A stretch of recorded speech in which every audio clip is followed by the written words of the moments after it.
봉독했던 계시록 4장 6절에서 11절의 말씀을 가지고 참 예배란 무엇인가, 이런 제목으로 하나님의 말씀을 나누도록 하겠습니다. 4장과 5장은 예배인데 어디에서 드려지는 예배라 그랬죠? 저 천상 천국에서 드려지는 예배의 모습을 기록한 장면인데, 예배의 원형이라고 그렇게 할 수 있겠죠. 어떤 능력 있는 사람이 여러분에게 집도 주고 좋은 자동차도 주고 먹을 것 입을 것 필요한 것 전부 다 줄 테니까 한 가지, 모든 것 다 내줄 테니까 대신 딱 한 가지, 내 생명을 달라 하면 여러분 어떻게 하겠어요? 응? 사람이 만일 온 천하를 얻고도 제 목숨을 잃으면 무엇이 유익하리요? 사람이 무엇을 주고 제 목숨과 바꾸겠느냐? 예수님이 그렇게 말씀하셨거든요. 우리에게 있어서 생명이 가장 중요합니다. 그죠? 내가 살아있을 동안에 먹을 거 입을 거 뭐 돈도 필요한 거지, 생명 잃어버리면 무슨 소용이 있겠어요? 요한복음 15장 5절에 나는 포도나무여 너희는 가지라, 그가 내 안에 내가 그 안에 거하면 사람이 열매를 많이 맺나니 나를 떠나서는 너희가 아무것도 할 수 없느니라. 예수님을 떠나서 우리가 아무것도 할 수 없다는 거예요. 왜 그러냐면 예수님은 참 포도나무에, 우리는 참 포도나무에 붙어있는 뭐예요? 가지이기 때문에 그렇다는 겁니다. 그래서 요 말을 우리가 다르게 표현하면 예수님과 우리의 관계는 생명적 관계라는 겁니다. 그래서 예수님이 이렇게 질문했어요. 너희는 나를 누구라 하느냐? 여러분은 정말 예수님과 어떤 관계를 맺고 있습니까? 생명적 관계를 맺고 있어야 돼요. 예수님, 나 예수님 없으면 1초도 살 수 없어요. 이게 생명적 관계거든요. 네? 여러분, 기독교의 탁월성은 바로 생명에 있습니다. 기독교를 한마디로 말하면 뭐냐? 기독교는 생명입니다.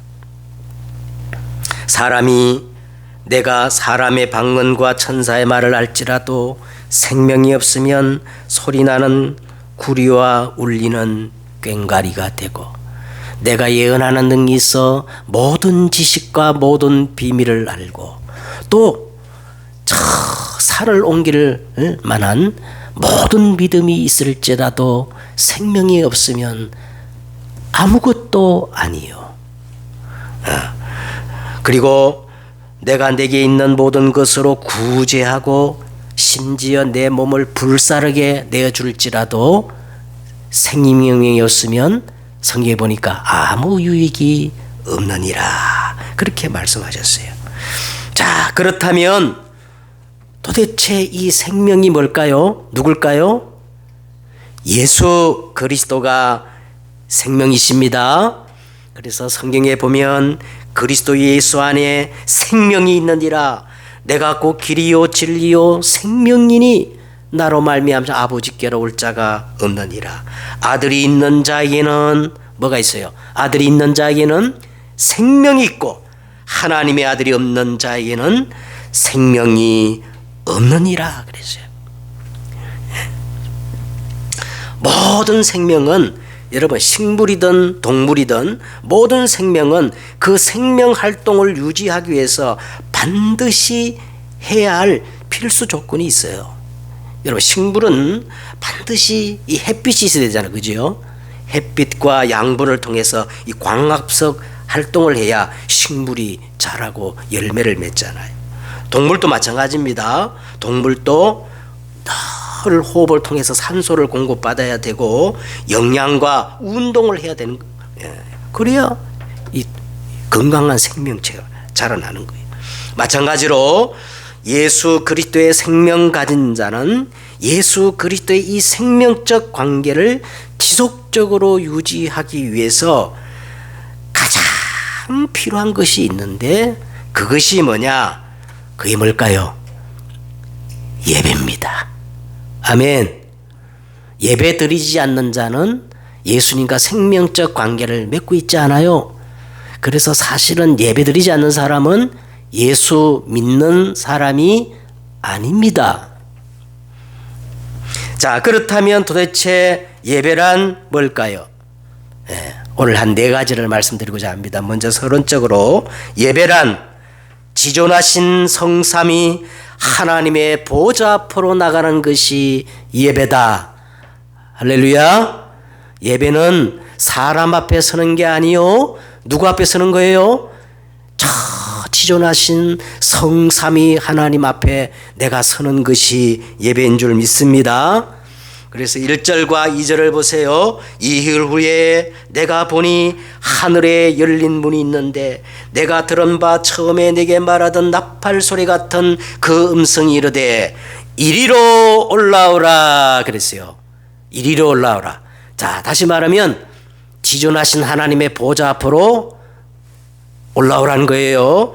2절에 보니까 보좌 하늘에 보라. 2절에 보세요. 보라 하늘에 뭐를 베풀었고? 보좌를 베풀었고 그 보좌 위에 앉으신 이가 있는데, 그래서 우리가 조금 전에 사도신경을 했잖아요. 이 사도신경 하는 이유가 뭐냐면 그것은 내가 지금 하나님의 보좌 앞으로 나간다는 신앙 고백인 겁니다. 응? 그래서 이 예배는 지존하신 하나님의 보좌 앞으로 나가는 것인데, 오늘 여기 성경에 보니까 이 보좌에서 어떤 일이 벌어지는가를 자세히 설명했어요. 자, 먼저 3절에 보세요. 보좌에 앉으신 이의 모양이 나오는데 그 모양이 어떻습니까? 앉으신 이의 모양이 벽옥과 홍보석 같고 또 무지개가 있어 보좌에 둘렀는데 그 모습이 뭐와 같더라? 녹보석 같더라 그랬어요. 여러분, 이 벽옥이라는 보석은 보석 중에 가장 투명하고 순결한 것으로 여겨지는 보석인데 이것은 하나님의 거룩함과 영광을 상징합니다. 홍보석은요, 빨간색으로 하나님의 공의와 강렬한 열정을 상징하고, 무지개는 또 뭐를 상징할까요? 무지개는 하나님의 언약을 상징하고, 녹보석은 이게 에메랄드인데 파랗잖아요. 그렇게 이 녹색은 뭘 상징하느냐 하면요, 생명과 평화를 상징하는 겁니다. 이게 다 의미가 있어요. 그리고 구약 제사장 이 의복, 구약에 보면 제사장들이 이 복장이 있는데 앞에다가 이 흉패를 붙이는데 그 흉패에 이 보석들이 다 박혀 있어요. 이 대제사장들은 이스라엘 백성들을 이 죄 문제를 해결하기 위해 하나님께 나가는 직분인데, 오늘 이 3절에 나타난 이 보석들이 바로 하나님께서 자기 백성을 위해 행하시는 중보적 역할과 언약적 사랑을 통하여 구원의 역사를 이루시는 것을 암시하고 있는 겁니다. 그 다음에 두 번째 보세요. 보좌에 이제 둘러 있는 게 있어. 4절에 보니까 보좌에 뭐가 둘러 있느냐? 또 보좌에 둘러 24 보좌들이 있고 그 보좌들 위에 24 장로들이 흰 옷을 입고 머리에 근간을 쓰고 앉았더라 그랬습니다. 자, 지난주에 말씀드렸지 않습니까? 이 24 장로는 신구약 성도를 대표하는 사람들이라 그랬죠. 구약의 12지파, 신약의 12사도, 신구약을 대표하는 이 성도들인데, 이 성도들이 어린 양의 피로 그 옷을 씻어 흰 옷을 입고 있죠. 그리고 이 세상에서 이 복음을 위하여 수고한 그 상급으로 머리에 뭘 쓰고 있어요? 이 성도들이 머리에 금면류관을 쓰고 있는데, 천상의 이 어마어마한 예배 자리에서 바닥에 엎드려 감히 얼굴을 들지 못하고 예배를 드려도 감당할 수 없는 은혜인데, 아니 이 24장로가 하나님 보좌와 나란히 그 주위를 둘러싸고 똑같은 권세로 보좌에 앉아 흰옷을 입고 금면류관을 쓰고 있으니까 여러분 한번 이 영광이 얼마나 대단합니까? 안 그래요? 우리가 천국 가면 이렇게 될 줄 믿습니다. 자, 그러면서 세 번째로 보면 보좌로부터 나오는 말씀이 있어요. 5절에 보세요. 보좌로부터 하나님의 음성이 들리는데 5절에 보세요. 보좌로부터 번개와 음성과 우레 소리가 나고 이 보좌로부터 선포되는 하나님의 그 말씀의 음성이 마치 뭐가 같냐? 번개와 우레 소리. 우레 소리가 뭐예요? 천둥 소리와 같았다는 거예요. 할렐루야. 여러분 오늘 예배 시간에 선포되는 말씀을 그런 심정으로 붙잡아야 됩니다. 오늘 이 하나님의 말씀이 마치 번개와 천둥 소리처럼 내게 탁 부딪혀 와야 돼요. 응? 그 다음에 네 번째 보좌 앞에 나옵니다. 보좌 앞.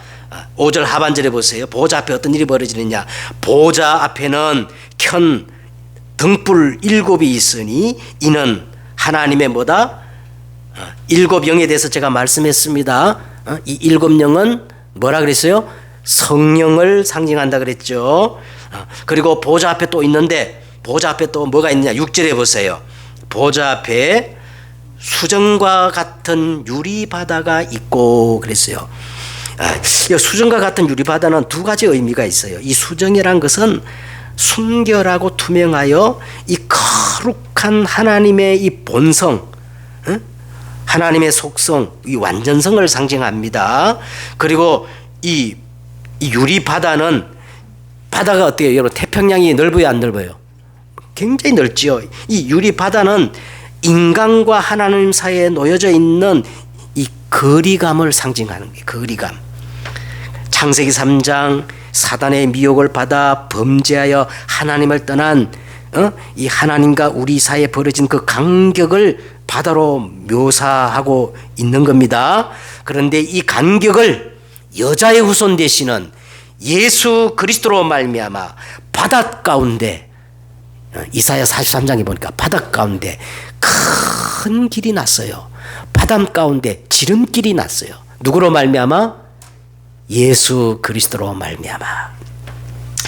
자, 그리고 보좌 가운데와 보좌 주위가 또 나옵니다. 6절에 보세요. 자, 보좌 가운데와 보좌 주위에 네 생물이 있는데 앞뒤에 뭐가 가득해요? 아니 네 생물이 있고 막 앞뒤에 눈이 가득하고 그리고 그 첫째 생물은 사자 같고 둘째 생물은 송아지 같고 그 넷째 생물은 얼굴이 사람 같고 넷째 생물은 날아가는 뭐가 같다? 독수리 같은데 이 네 생물들이 각각 6날개를 가졌고 그 안과 주에는 눈이 가득하더라. 그들이 밤낮 쉬지 않고 이러기를 찬송하기를 거룩하다 거룩하다 거룩하다 주 하나님 곧 전능하신 이여 전에도 계시고 이제도 계시고 장차 오실지라 하고 9절에 그 생물들이 보좌에 앉으사 세세토록 살아계신 이에게 영광과 존귀와 감사를 돌릴 때에 그랬어요. 지난주 내가 말씀드렸죠. 이 네 생물은 누구를 상징한다? 천사를 상징한다. 자, 보좌 가운데 그 보좌 주위에 네 생물이 있는데 앞뒤 그리고 그 안과 주위에 막 눈들이 가득하다는 말은요, 모든 것들을 꿰뚫어 보고 있는 이 통찰력을 얘기하는데요. 이 계시록 1장 여러분 1장 9절에 보면은 네 생물이 그대로 나와요. 이 네 생물이 에스겔서 1장에 더 자세하게 나오는데 거기 보면은 이제 이 말이 반복됩니다. 다 서로 연하였으며 서로 연하여지고 이 연하다는 말이 반복되는데 이 연하다는 말은 히브리 말로 하바르 결합되다 서로 연결되다 한 몸이다 이런 의미로서 자, 이 네 생물은 서로 분리된 존재가 아니고 사실은 한 몸이라는 거예요. 그러면 왜 이 내생물을, 이 천사를 의미하는데 이 내생물로 표현하느냐 하면 이 천사들이 활동, 천사들이 하는 그 사역을 설명하기 위해서 네 가지 특징으로 이렇게 생물로 표현하고 있는 겁니다. 무슨 말인지 알겠죠? 다시 말하면요, 이 하늘의 보좌에서 번개와 천둥 소리 같은 하나님의 말씀이 선포되면 이 말씀을 성취하는 그 일을 누가 한다는 거예요? 이 내생물 천사들이 그렇게 하는 겁니다. 그래서 이 광경을 시편 103편 다윗이 딱 보고 이렇게 말하는 거예요. 여호와께서 그의 보좌를 하늘에 세우시고 그의 왕권으로 만유를 통치하시도다. 능력이 있어 여호와의 말씀을 행하며 그의 말씀의 소리를 듣는 여호와의 천사들이여 여호와를 송축하라. 그에게 수종들며 그의 뜻을 행하는 모든 천군이여 여호와를 송축하라. 여호와의 지으심을 받고 그가 다스리는 모든 곳에 있는 너희여 여호와를 송축하라. 내 영혼아 여호와를 송축하라.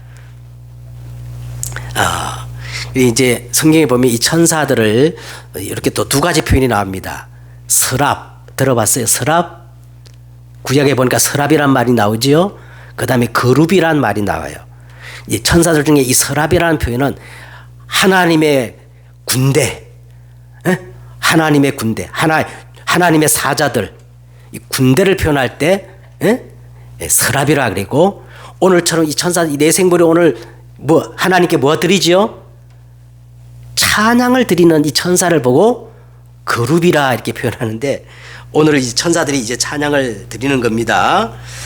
그래서 이 첫째 생물은 사자 같다는 말은요, 여자의 후손으로 오셔서 뱀의 머리를 깨뜨리신 이 그리스도의 왕적 사역을 얘기하는 거예요. 두 번째 생물은 송아지 같다는 말은, 여러분 이 송아지는 범죄 드릴 때 범죄물로 드리잖아, 그죠? 우리의 죄를 위해서 희생제물로 드려진 그리스도의 이 대제사장적 사역을 의미하는 거고, 그 다음에 셋째 생물은 사람 같고, 하나님께서 천지와 만물을 지으시고 모든 지혜를 누구에게 주었어요? 사람에게 주었어. 이 사람 같다는 말은 지혜를 의미하는데, 다시 말하면 하나님 만날 때 새롭고 살 길을 여신 참 지식, 예수님의 참 선지자 사역을 얘기하는 거고, 마지막에는 날아가는 독수리, 이 독수리는 초월적이고 탁월함을 상징하는데, 바로 예수 그리스도는 지금 하나님 보좌 우편에서 만물을 통치하시는 만왕의 왕이심을 상징하고 있는 겁니다.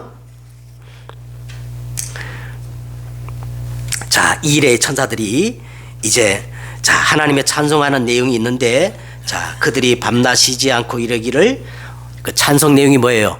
거룩하다, 거룩하다, 거룩하다. 주 하나님 곧 전능하신 이여 전에도 계시고 이제도 계시고 장차 오실 자라고 그 생물들이 보좌 앉으사 세세토록 사신 이에게 영광과 존귀와 감사를 돌릴 때에, 하나님께 영광 돌리는데, 한 장 넘겨서 똑같은 내용인데, 이제 계시록 5장 11절에 보니까 이 네 생물, 이 천사들이 하나님께 찬양을 드리는데 그 숫자가 나와 있어요. 5장 11절에 그 숫자가 얼마요?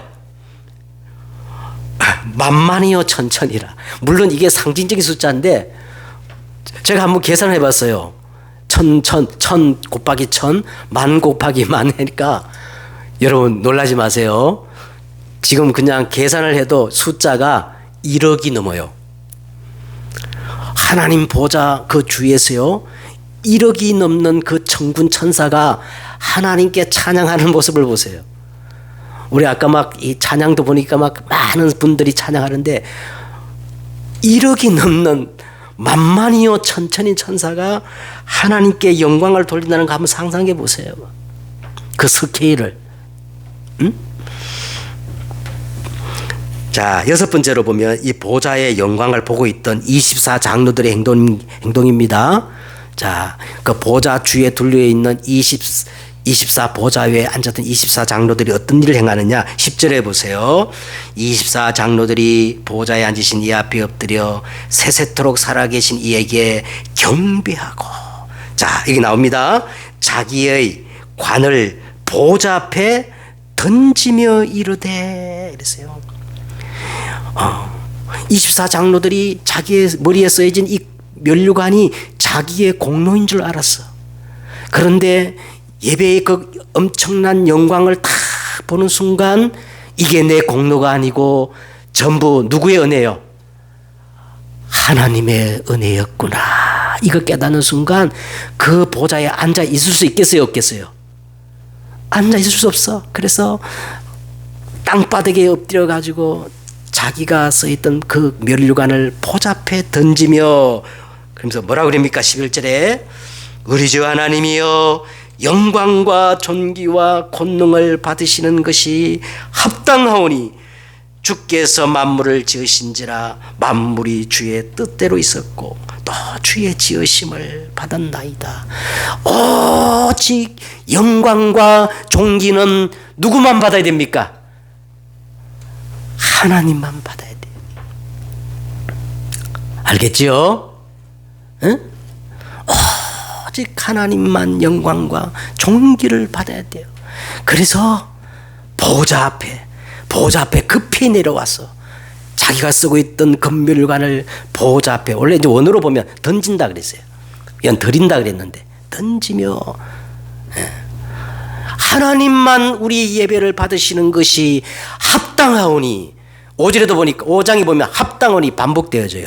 이 합당하다는 말은 하나님만 가치가 있다, 하나님만 우리의 예배를 받으시기에 당연하시다, 이 뜻이거든요.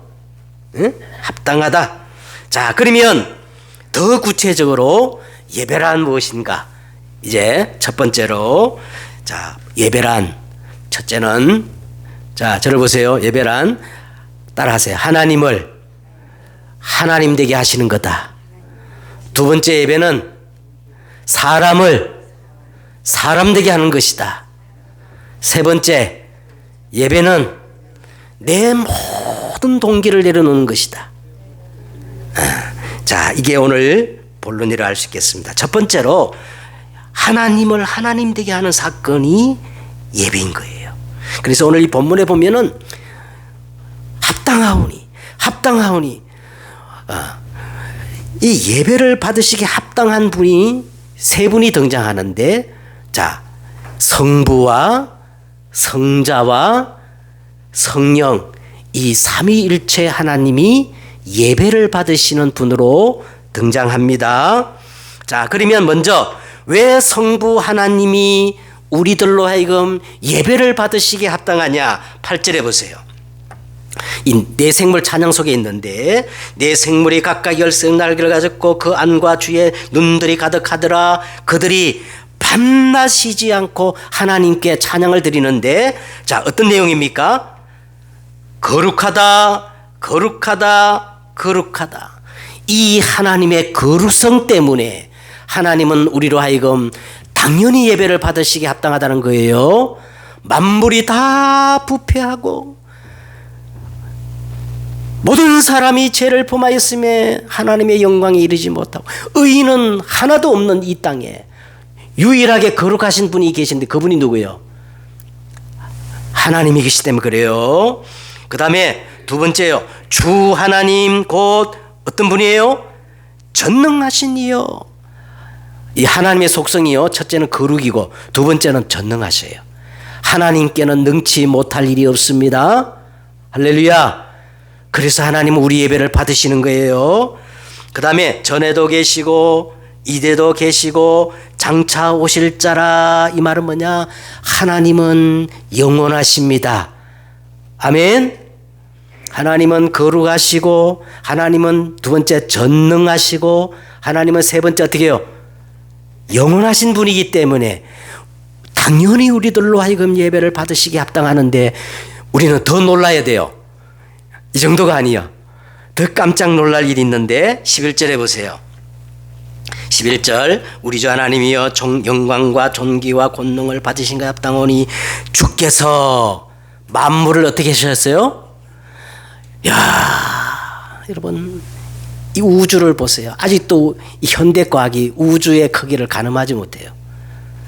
그만큼 이 우주가 광활하고 강박하고 인간의 한계를 뛰어넘는데 이 우주와 만물을 창조하신 분이 누구라고?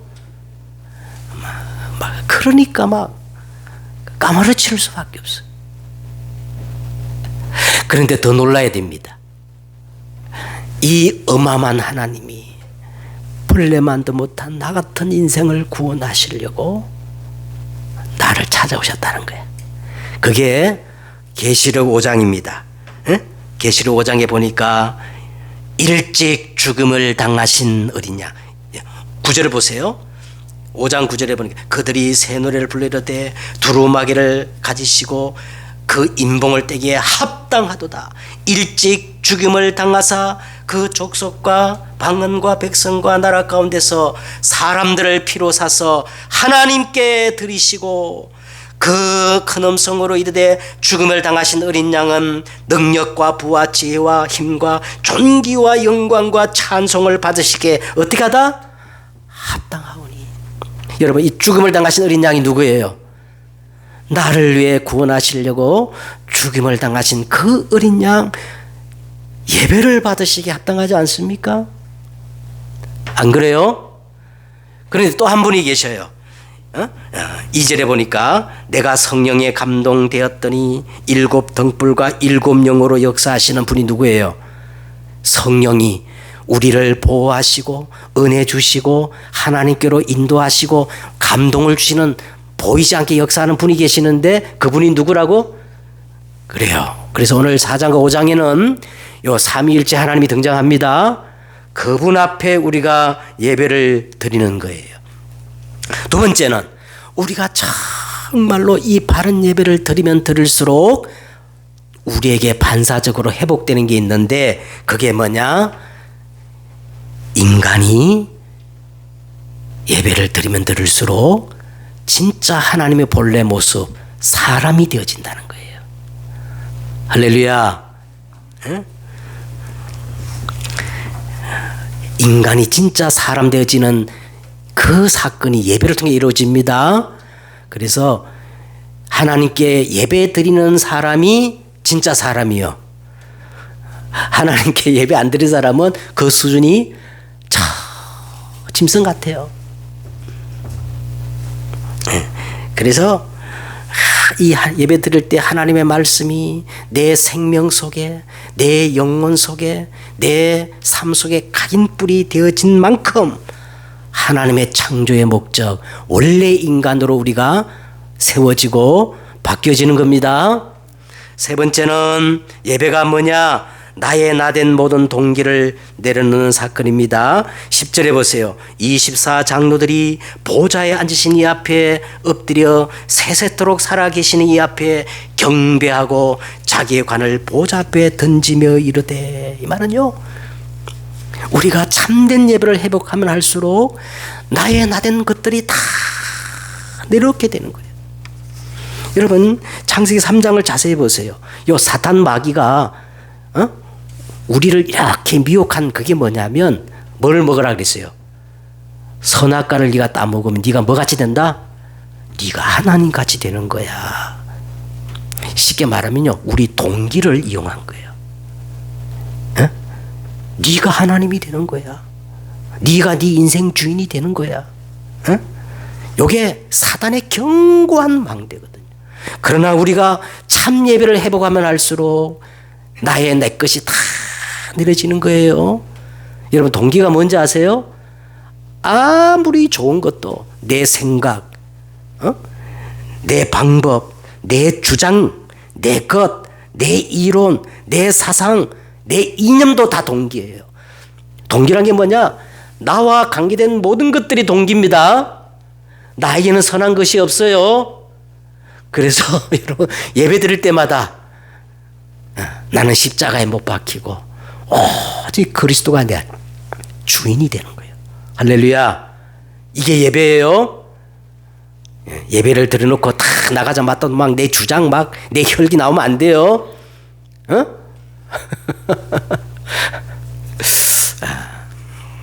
결론입니다. 자, 우리 인간을 하나님이 창조하신 창조의 목적이 뭐냐? 예배를 받으시기 위해서 우리 인간을 창조했다는 거예요. 창세기 여러분 2장 7절에 17절에 보시면 창세기 2장 7절에 여호와 하나님이 땅의 흙으로 사람을 지으시고 생기를 그 코에 부르신 사람이 뭐가 됐어요? 생명, 영적인 존재란 말은 인간만 하나님께 예배할 수 있는 존재로 하나님이 그렇게 지었다는 거예요. 알겠습니까? 그래서 이 바른 예배를 드리기 위해서 2장 8절에 곧바로 여호와 하나님이 동방의 에덴에 동산을 창설하시고, 요게 교회예요. 이 교회를 다 하나님께서 만들어주고 여기서 예배를 드려라. 그래서 2장 9절에 보니까 그 동산 안에는 뭐가 있어요? 생명나무와 선악을 알게 하는 나무도 있더라. 이건 뭐냐면 하나님께서 우리를 로봇으로 짓지 않고 개나 돼지처럼 짓지 않고 자유의지를 주어서 인격적인 존재로 선택할 수 있도록 그렇게 이게 사람입니다. 그렇게 지은 거예요. 그리고 2장 10절에 보니까 이게 참 중요합니다. 거기서부터 내 근원이 되게 하셨어요. 그 예배의 축복 속에 모든 근원을 이렇게 하나님께서 허락하셨다는 거예요. 그래서 그 다음에 2장 16절 17절에 보니까 하나님께서 그 에덴 동산에 그 지에서 사람을 이끌어내어 그 에덴 동산을 경작하고 다스리게 하시면서 아주 중요한 말을 했습니다. 여호와 하나님이 그 사람이 명하여 이르시되 동산에 있는 각종 나무의 열매를 네가 임의로 먹되 딱 한 가지, 선악을 알게 하는 나무의 실과를 먹지 말라. 먹는 날에는 반드시 죽으리라. 이 선악과라는 것은 하나님과 우리 관계입니다. 예배하는 관계예요. 이거 놓치면 안 된다. 이 예배의 축복을 놓쳐버리면 어떻게 한다? 반드시 어떻게 해요? 죽으리라. 예배의 축복을 놓치는 순간 사단에게 장악돼 버리고, 내 스스로 내 인생 책임져야 되고 사는 게 지옥이 되는 거예요. 할렐루야. 그래서 오늘 결론적으로 이것만 또 붙잡으면 돼. 내 인생 최고의 우선순위는 예배다. 할렐루야. 예배보다 중요한 거는 다 우상숭배다. 알겠지요?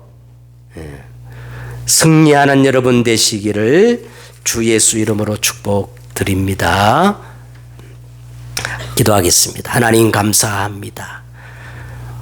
예배란 뭔가 보좌 앞으로, 전능하신 하나님의 보좌 앞으로 나가는 게 예배이고, 하나님을 하나님 되게 하는 것이 예배고, 사람을 사람 되게 하는 것이 예배이며, 하나님 나의 나된 모든 동기를 내려놓는 것이 예배입니다. 오늘 우리가 정말로 신령과 진정으로 드리지는 참 예배자로 하나님 우리를 인도해 주옵소서. 주 예수 그리스도의 이름으로 기도드렸사옵나이다. 아멘.